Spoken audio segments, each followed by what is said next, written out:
to Marine Tech's Basic Outboard Repair. This edition is going to be an expanded edition. We're going to be working on Mercury's 18 horsepower, 20 and 25 horsepower model engines, which was manufactured from 1983 to 1986.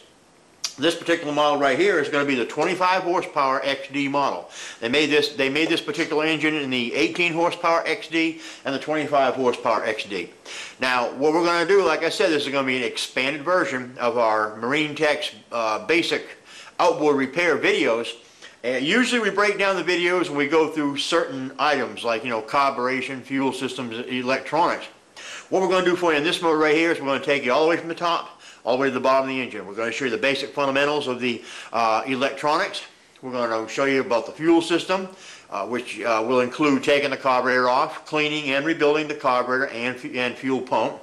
Then we're going to take you all the way down to the lower unit and show you what you need to do to take the lower unit off the boat and replace the fuel pump and check the lower unit grease in the lower unit. So we're going to go ahead and get started, and we'll start with the top end of the motor. We'll go through the basic electronics first, which will be your stator, your trigger, and your power pack, and show you how them work. We'll try to give you some troubleshooting tips on what to do if your motor should stop functioning, if you don't have any spark, and try to kind of lead you in the right direction to show you how to repair these certain things. So let's go ahead and get started.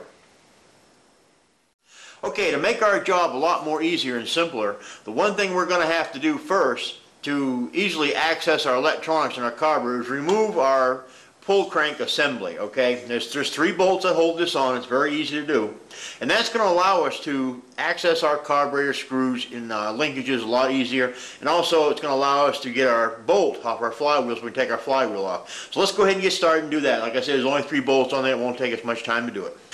Alright, first thing we want to do is we have 3 bolts that hold the top of our crank cover on. Take our ratchet here and remove these 3 bolts. They're just 7/16 bolts in this particular case. I have seen in some cases where they use 10mm nuts. And there's 3 bolts that hold this on. We'll remove our crank cover. And one other thing we need to do, I need to show you real quick, is right here you have your fuel filter.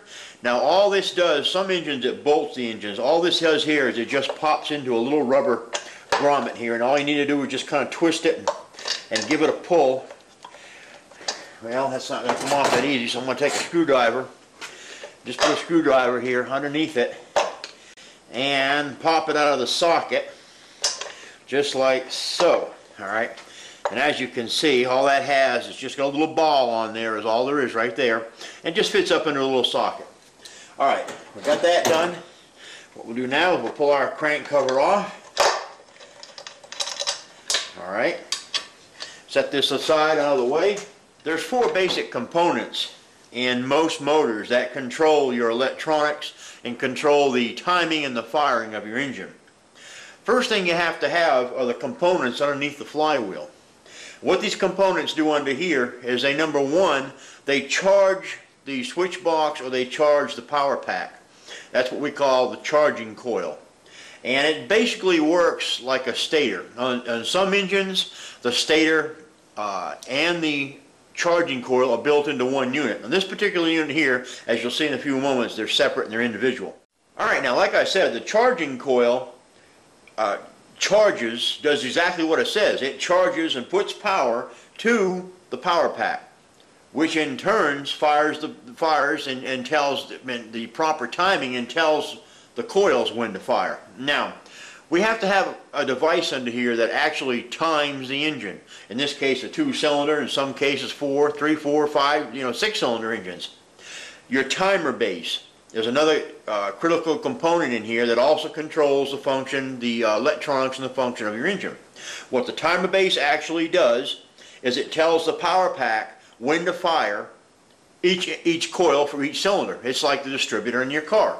Okay, so we're going to go ahead and we're going to pop the flywheel off from this motor here, and we'll show you the charging coil and we'll show you the trigger, and we'll explain to you a little bit more about their functions with the power pack. Now these units on this particular motor are in good condition. We're not going to replace them, but we're going to show you what you need to do to replace them and give you some tips and show you, and kind of explain to you what to look for if you should have problems with this motor, if you've only got one cylinder firing or if you have no spark whatsoever.